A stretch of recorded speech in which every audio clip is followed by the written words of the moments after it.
India DLS game update দিয়েছে। তো DLS game আমি ছোটো থেকে খেলি, এই গেমটা আমার খুব পছন্দের গেম। ই ফুটবল গেমটা খেলতাম, কিন্তু এই ফুটবল গেম একটু কঠিন, আরও বিভিন্ন সেটিং আছে যার জন্য গেমটা আমি খেলি না। তারপরে গেমটা অনেক বড় গেম। তো ডিএলএস গেম ড্রিম লিগ, এই গেমটাতে অনেক ভালো এখন সার্ভার আপডেট দিচ্ছে, আরও বিভিন্ন গ্রাফিক্স উন্নত হচ্ছে। 2017 সালে তেমন উন্নত ছিল না গ্রাফিক্স, তো এখন ডিএলএস গেমটা আরও তোমার গ্রাফিক্স উন্নত হচ্ছে। যতই সাল যাবে ততই এই গেমটি উন্নত হবে। তো 2000 এই আপডেটে মনে হয় এবার নেইমারকে দেওয়া হবে, আরও বিভিন্ন প্লেয়ারকে দেওয়া হবে এবং প্লেয়ারের রেটিং বাড়ানো হবে।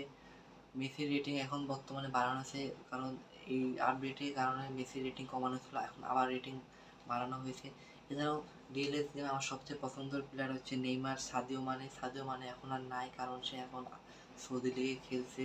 এছাড়াও তোমার ক্রিস্টিয়ানো রোনালদো, সে এখন সৌদি লিগে আছে আল নাসরে, তার রেটিংও কমানো আছে, কারণ তোমার বিভিন্ন ব্রাজিল তাদের ডিএলএস গেমের লাইসেন্স নাই, তার জন্য নেইমার সৌদি লিগে আছে, তার জন্য তাকে দেওয়া হয়নি ডিএলএসে।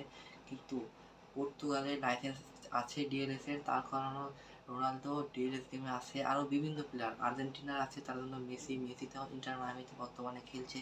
তো মেসি আর্জেন্টিনারও লাইসেন্স আছে, কিন্তু ব্রাজিলের নাই, তার জন্য ব্রাজিলের প্লেয়াররা এখন যারা বাইরে খেলে তারা এখন আর ডিএলএসে চান্স পাবে না, ডিএলএসে গেমে নাই। থিয়াগো সিলভা এখন সে চেলসিতে খেলতো, সে এখন ডিএলএসে নাই, সে এখন ব্রাজিলের ঘরোয়া লিগে খেলতেছে। আরও বিভিন্ন প্লেয়ার কৌতনীয়, আরও মেলা রকমের প্লেয়ার, তারা এখন ডিএলএসে নাই, কারণ এই আপডেটে আসলে নতুন নতুন প্লেয়ার ঢুকবে, আরও নতুন নতুন প্লেয়ার বের হয়ে যাবে। কারণ যাদের দেশে ডিএলএসে রেটিং লাইসেন্স নাই তারা ডিএলএসে আর থাকবে না। যেমন থিয়াগো সিলভা, আরও বিভিন্ন রকমের প্লেয়ার আছে, তারা এখন চলে যাবে। কারণ ব্রাজিলে অনেক ভালো ভালো প্লেয়ার তারা এখন বর্তমানে ডিএলএস গেমে নাই। এছাড়াও আছে বিভিন্ন রকমের প্লেয়ার আছে, তাদের রেটিং খুবই কম। তো ব্রাজিল এখন অনেক আগে ভালো রেটিং ছিল সব প্লেয়ারের মোটামুটি, এখন সব 79, 78, 76, আরও বিভিন্ন রকম। তো রাফিনা তাদের রেটিং মনে হয় বাড়বে, তারপর রিচার্লিসন তাদের রেটিং মনে হয় এখন বাড়বে। আস্তে আস্তে নেইমারের রেটিং মনে হয় 85 নাহলে 86 করা হবে। তো এক মিলিয়ে ব্রাজিল একসময় খুব ভালো প্লেয়ার ছিল। তো আমি ব্রাজিলের সম্বন্ধে কথা বলছি কারণ আমি নিজে ব্রাজিল সাপোর্টার। তো তোমরা আসলে ব্রাজিল টিমটা অনেক ভালো টিম। এছাড়াও আমি ব্রাজিল সাপোর্ট করলেও আমি মেসি ভক্ত, কারণ মেসিকে যারা পাগল বলবে, তারা মেসির নামে ব্যঙ্গ করে, ফেসি এগুলো বলা ঠিক না। মেসি হচ্ছে ওয়ার্ল্ডের একমাত্র সেরা খেলোয়াড়। তো আমি মেসিকে আইডল মনে করি, মেসি আমার খুব ভালো লাগে, মেসি খুব ভালো খেলে। এবং মেসিকে যে ভালো খেলে, মেসি এখন তুমি সাপোজ ব্রাজিল সাপোর্টার কিন্তু মেসিকে খারাপ বলছো, এটা ঠিক না।